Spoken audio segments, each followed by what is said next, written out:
عقل سلیم رکھنے والوں کو یہ سمجھنا دشوار نہیں ہے نا، جو بہترین عقل رکھتے ہیں ان کے لیے اس نظام عالم کو سمجھنے کے لیے دشواری نہیں، بہت ہی آسان ہے نا، دشواری نہیں کہ اوپر ذکر کی ہوئی 6 نشانیوں میں سے ہر ایک نشانی خدا کے وجود و قدرت اور اس کے علم و حکمت، نیز اس کی رحمت و رفت اور بارانِ ساتے اور دلیل قاطع ہے۔ بارانِ ساتے اور دلیل قاطع کا مطلب ہوتا ہے ایسی دلیل ہے نا جس کو کوئی رد نہیں کر سکتا، یعنی یہ دلیل کافی ہے، اس کے علاوہ کسی اور دلیل دینے کی ضرورت نہیں۔ تو جو پیچھے 6 نشانیاں گزری نا وہی انسان کے لیے صحیح راستے پر آنے کے لیے کافی ہے۔ کون؟ جو عقل سلیم رکھتا ہے، کیونکہ اسی سے اللہ تبارک و تعالیٰ کی رحمت بھی معلوم ہوتی ہے، اس کی قدرت بھی پتہ چلتی ہے، اس کا ایک ہونا بھی پتہ چلتا ہے۔ الغرض آیت کتاب ہو یا آیت کون صرف انہی کے لیے ہے جو اپنی خواہشات نفسانیہ سے پرے ہو کر اپنی عقل کے صحیح استعمال کے خود گر ہے نا، جو اپنی نفسانی خواہشات ہے، جو اپنے نفس پر چلتے ہیں ہے نا، اگر وہ اس سے باز آ جائے اور ان نشانیوں کو اپنا لے تو اس کی یہ نشانی کو اپنانا ہی اس کے لیے کافی ہے۔ اگرچہ سابقہ آیت قرآنیہ نے اس بات کو دلائل قطعیہ اور برہان ساتیہ سے ثابت کر دیا کہ اللہ تعالیٰ ہی سارے انسانوں کا رب ہے، سب کا معبود بر ہے نا، ان تمام دلیلوں سے ثابت ہو گیا، اور یہی کیا ہے؟ برہان قاطع ہے اور دلیل قاطع ہے۔ مگر اس قدر واضح بیان اور روشن وضاحت کے باوجود بے عقل و نہ سمجھو اور عام نادان لوگوں سے ایسے بھی ہے جو اپنی ضد پر اڑے ہوئے ہے نا، ان عقل والوں کے علاوہ بہت سے بے عقل ایسے بھی ہیں جو اپنی ہی دماغ پر اڑے ہوئے ہیں اور ہٹ دھرمی اپنائے ہوئے ہیں، ایک ہی ضد پر اڑے ہوئے ہے نا، اور اپنی نفسانی شیطانی خواہشات کی دنیا سے نکلنا نہیں چاہتے اور اللہ کے غیروں کو اللہ کا شریک ٹھہراتے ہے نا، یہ ان کی شیطانی کے علاوہ کچھ نہیں۔ چنانچہ وہ ایسے ہیں جو بناتے ہیں ایک معبود برحق اللہ تعالیٰ کو چھوڑ کر کئی معبود خدا کے شریک، اور ان باطل معبودوں کے ساتھ ان کی شفتگی یعنی ایسی جو بے لوث محبت، بے انتہا محبت کرتے ہے نا۔ آپ دیکھیں نا، اگر کوئی حقیقی معبود کا ذکر کرتا ہے نا تو وہ لوگ اس کے سامنے ڈٹ جاتے ہیں۔ اگر آج کا ماحول ایسا ہو گیا نا کہ اگر آپ خدا کا ذکر کریں گے نا تو کچھ لوگ ایسے بھی آئیں گے جو اس کے رد میں اتر جاتے ہیں نا، اور زبردستی انہیں قتل بھی کر دیتے ہیں نا۔ تو یہ کیا ہے؟ ان کی ان ناحق معبودوں سے سبکتگی ہے، یعنی ان سے بے لوث محبت ہے، اور یہ محبت ان کو گھاٹے میں ڈالنے والی ہے نا، کیونکہ یہ جو ان کی محبت ہے یہ انہیں جہنم کے گڑھے کے علاوہ کہیں لے جانے والی نہیں۔ کا عالم یہ ہے کہ ان کی محبت رکھے ان کو اپنا معبود سمجھ کر، جیسے خدا کی محبت ہے نا، یہ ان سے ایسی ہی محبت رکھتے ہیں جیسے ہم اپنے خدا سے محبت، ہم اپنے خدا سے محبت ایسی رکھتے ہیں کہ ہم اس کے لیے مر مٹنے کو تیار ہیں۔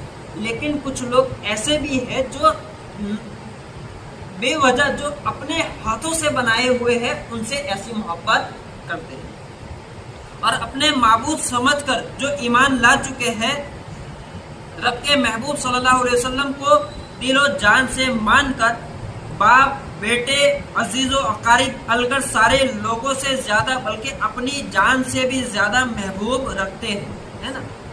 اور فائدہ کس کے لیے ہے؟ جو اللہ تبارک و تعالیٰ کو ایک مانتا ہے نا، اور اس کے محبوب صلی اللہ علیہ وسلم سے محبت کرتا ہے۔ اور محبت کیسی ہونی چاہیے؟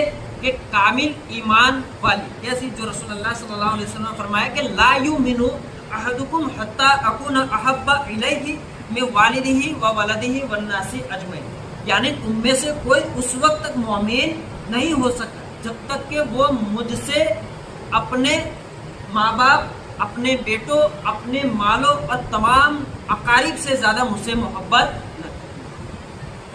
تو اب ہمارا ایمان اسی وقت مکمل ہوگا جب ہم رسول اللہ سے محبت ایسی کریں گے کہ ہمارے لیے ماں باپ بعد میں ہو، پہلے رسول اللہ ہے نا، ہماری دولت بعد میں، رسول اللہ کی محبت۔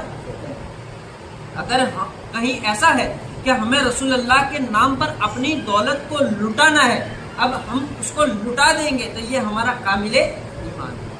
آج سے کچھ عرصہ پہلے ایک واقعہ ایسا ہوا تھا کہ ہمارے پڑوسی ملک میں جب تقریر چل رہی تھی تو ایک خطیب نے ایک جملہ کہا تھا کہ ہے کوئی ایسا جو رسول اللہ سے محبت نہیں کرتا؟ تو ایک 16 سال کا لڑکا، کتنی 16 سال کا لڑکا، اس نے صرف غلطی سے اپنا ہاتھ اٹھا دیا۔ کیا کر دیا؟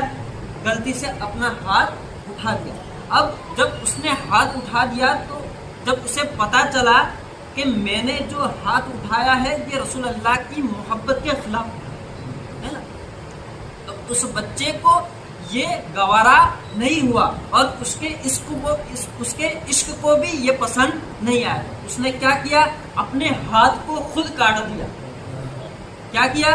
اپنے ہاتھ کو خود کاٹ دیا اور وہیں پر چھوڑ کر چلا گیا۔ بولے کہ مجھے ایسا ہاتھ پسند نہیں ہے جو میرے رسول کے خلاف کھڑا ہوا ہے نا۔ تو یہ اس کا کامل ایمان تھا، ہے نا، کیونکہ اسے اپنی جان سے زیادہ رسول اللہ سے محبت ہے۔ تو ہمیں محبت رکھنی ہے تو کیسی رکھنی ہے؟ اس 16 سال کے بچے کی طرح رکھنی ہے کہ ہماری جانیں بعد میں ہے، پہلے رسول اللہ ہے نا۔ اور کامل ایمان یاد رکھے، کامل ایمان کیا ہے؟ رسول اللہ سے محبت کرنا ہی کامل ایمان ہے۔ کیونکہ بہت سے ایسے فرقے والے ہیں جو کہتے ہیں کہ ہم ایمان والے ہیں لیکن وہ رسول اللہ کی گستاخیاں کرتے ہیں، ہے نا۔ تو اگر وہ رسول اللہ کی گستاخی کرتے تو وہ ایمان والے نہیں ہوئے، بلکہ ایمان نام ہی ہے رسول اللہ کی محبت کا، ہے نا۔ چونکہ رسول سے محبت ایمان ہے نا، رسول سے محبت کیا ہے؟ ایمان ہے۔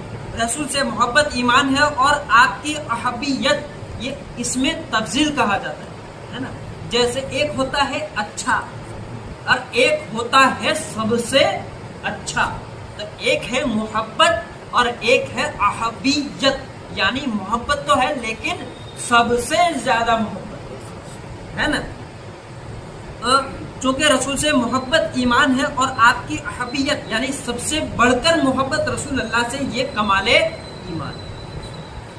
کمال ایمان یعنی آپ کو چاہنا ایمان ہے اور سب سے زیادہ چاہنا کمال ایمان ہے۔ آپ سے محبت رکھنا یہ ایمان تو ہے نا، رسول اللہ سے، رسول اللہ کو چاہنا یہ ایمان ہے، لیکن رسول اللہ کو ہر چیز سے بڑھ کر چاہنا یہ ایمان میں کمال ہے، یعنی یہ سب سے بہترین ایمان ہے نا۔ اور خدا کی محبت و احبیت آپ صلی اللہ علیہ وسلم کی ہی محبت و احبیت کا نتیجہ و ثمرہ ہے نا۔ اور رسول اللہ سے محبت ہی یہ حقیقت میں خدا سے محبت ہے نا۔ اب رسول اللہ سے جو محبت کرے گا وہ خدا سے محبت کرے گا، اور جو خدا، جس کے دل میں خدا کی محبت ہوگی نا، اس کی دنیا بھی روشن ہے، اس کی آخرت بھی روشن ہے۔ اسی لیے وہ سب سے زیادہ مت والے ہیں اللہ کے لیے، یعنی اللہ کے لیے سب سے زیادہ پیارے ہیں۔ کون؟ جو اللہ سے محبت کرتا ہے اور رسول اللہ صلی اللہ علیہ وسلم سے سب سے زیادہ محبت کرتا ہے نا۔ اور اس کی محبت میں از خود گرفتار ہے نا، اور رسول اللہ کی محبت میں کیا ہے؟ وہ خود سے گرفتار ہے۔ اب دیکھیں، ہر محبت کا تقاضا کیا ہوتا ہے کہ محبت کسی سے کوئی زبردستی کروا نہیں سکتی۔ محبت کیا ہے؟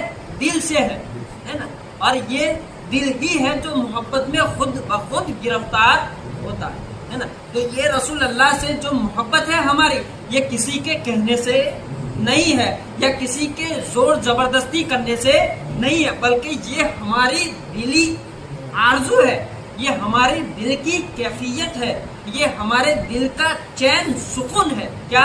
رسول اللہ سے محبت الغرض ان کو نبی کریم کی محبت اور آپ کے چاہنے نے خدا کی محبت اور اس کے چاہنے والا اور نبی کریم کی احبیت اور آپ کو سب سے زیادہ چاہنے میں خدا کی احبیت اور اس کا سب سے زیادہ چاہنے والا بنا دیا.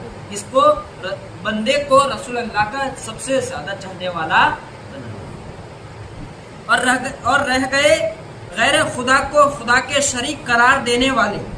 اگر وہ دنیا میں عذاب و مصائب دیکھتے جان لیتے کہ سب قوت اللہ ہی کے لیے ہے نا.